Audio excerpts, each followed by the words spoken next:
Hello friends, welcome to Pavithra life style. நம்ம இன்றைக்கி இந்த வீடியோவில் கொள்ளு யூஸ் பண்ணி எப்படி இட்லி பொடி செய்கிறதுன்னு தான் பார்க்க போகிறோம். இது வெயிட் லாஸில் இருக்கிறவங்களுக்கெல்லாம் ரொம்ப யூஸ்ஃபுல்லாக இருக்கும்.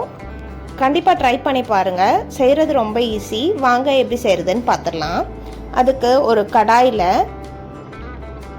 1 டீஸ்பூன் அளவுக்கு ஆயில் ஆட் பண்ணிக்கலாம். 2 கப் கொள்ளு ஆட் பண்ணிக்கணும். அது ஒரு 2 மினிட்ஸ் ஆயிலில் சாட்டே பண்ணதும்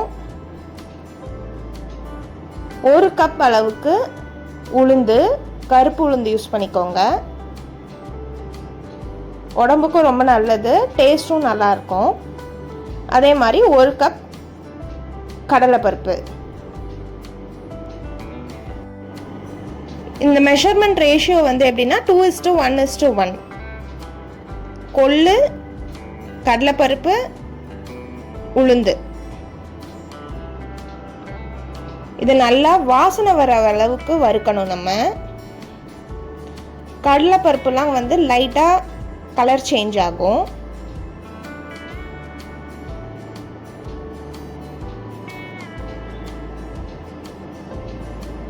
இப்போ தான் நம்ம சேனலை ஃபஸ்ட் டைம் பார்க்குறீங்கன்னா மறக்காமல் சப்ஸ்கிரைப் பண்ணிக்கோங்க. அப்படியே பெல் ஐக்கனும் ஆலில் வச்சுக்கோங்க. அப்போ தான் நம்ம போடுற ஒவ்வொரு வீடியோவும் நோட்டிஃபிகேஷனாக வரும். நம்ம சேனலில் ஆல்ரெடி நார்மல் இட்லி பொடி வீடியோ ஆட் பண்ணியிருக்கோம். அதோட லிங்க் நான் டிஸ்கிரிப்ஷனில் ஆட் பண்ணுறேன். வேணுன்றவங்க செக் பண்ணி பாருங்கள்.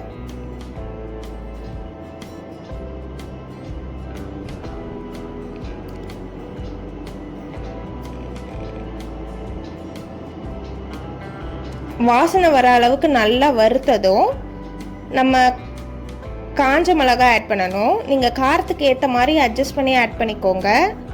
நான் இன்றைக்கி ஒரு 15-20 காஞ்ச மிளகாய் அளவுக்கு ஆட் பண்ணிக்கிறேன்.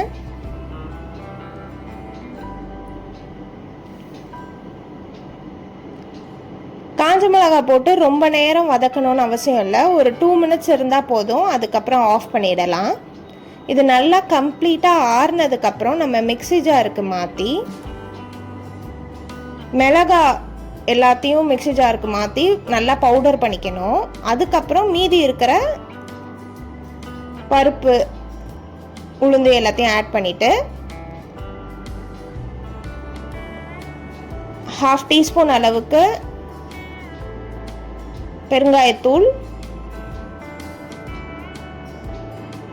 உப்பு தேவையான அளவு ஆட் பண்ணி கிரைண்ட் பண்ணி எடுத்தோன்னா நம்மளோட டேஸ்டான கொள்ளு இட்லி பொடி ரெடி ஆகிடும்.